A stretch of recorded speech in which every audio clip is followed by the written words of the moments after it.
Howdy folks, GeetarDave here. Thought we'd do a little academic day.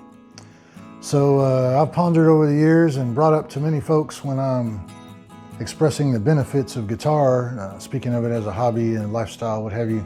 So I pondered this quite a bit and they are myriad. So maybe this hadn't dawned on some of y'all, or it could change gravitational pull of this world. Even may open discussions with other folks who've been entertaining it and might make them a little more chomping at the bit. Anyway, so first off, let's talk about stress. Oh, blood pressure, the silent killer, right?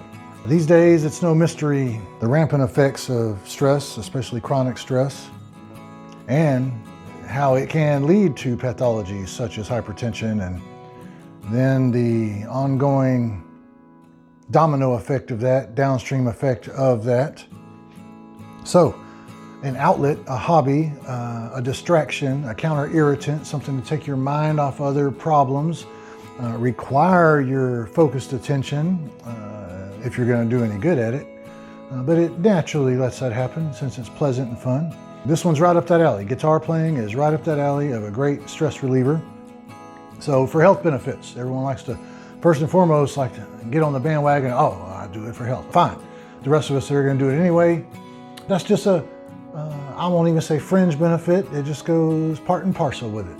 So depression right there with the stress is a risk factor. Now, of course, I'm not trying to speak to you as a doctor or anything like that. If you want to bang heads with a MD about this, or go see if there's some long-term study showing this, I'm not trying to parse that out.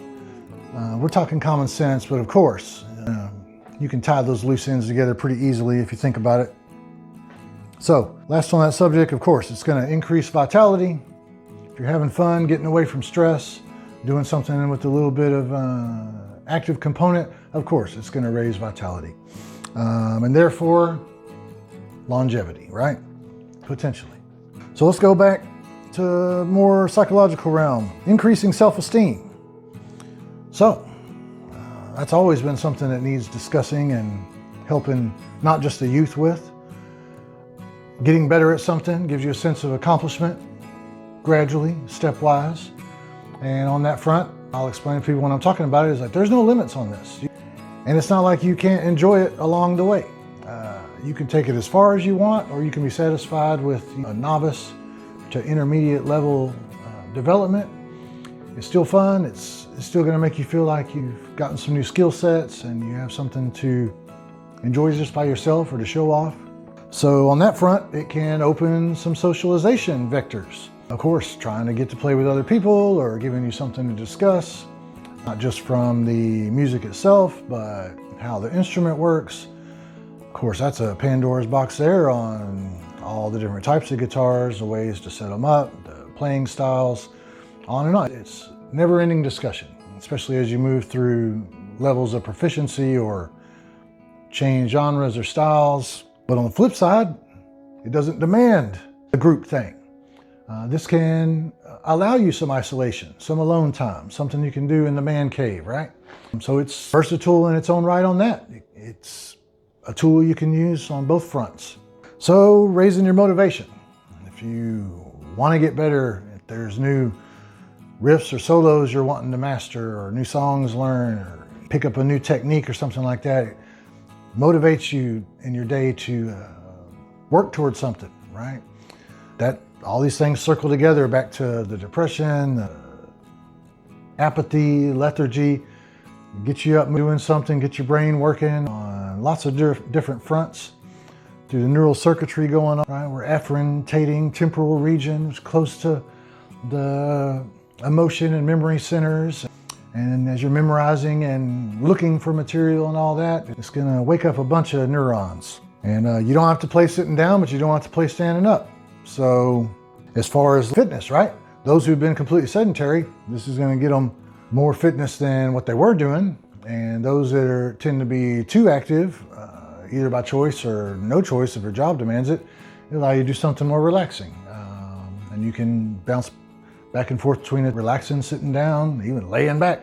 And lots of folks play with handicaps. So missing digits, There's been famous blind players. We talk sitting. If you have lower extremity issue, you can get around that. And of course, I'm talking cable steel and all that too, right? So it doesn't even have to be guitar proper, stringed instruments. So as far as limitations there, I was talking about fitness, how it could enhance fitness, and even doing so by letting you on the recovery side, right? Making you sit down, calm down, do something relaxing for those that are doing too much or those that are doing too little. It gives you something you can do on a regular basis. You're more apt to do, you look forward to. You have accountability on all the things that they talk about are successful. Some do better being accountable to a group. So play in a band or do whatever, or be showing people stuff you're performing, right? And it doesn't have to be an expensive hobby, so very accessible. It can be very cheap, and if you don't care too much about quality instruments or tonal capabilities, power output, but let's say you want decent.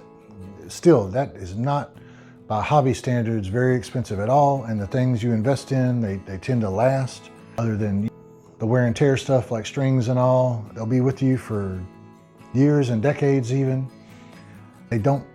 Playing guitar does not necessitate travel.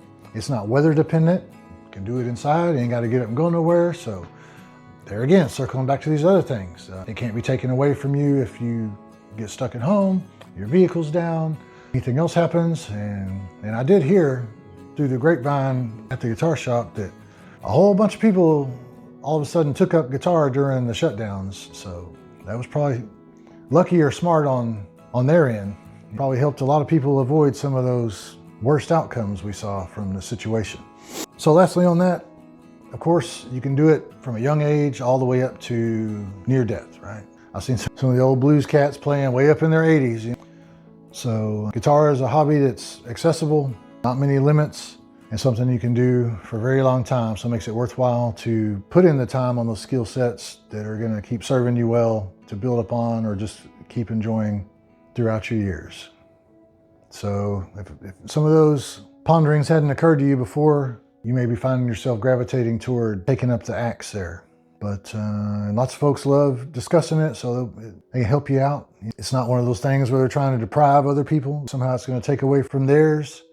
So it's unique in a lot of ways. And it's not going anywhere. Been here a long time. So y'all enjoy. Later.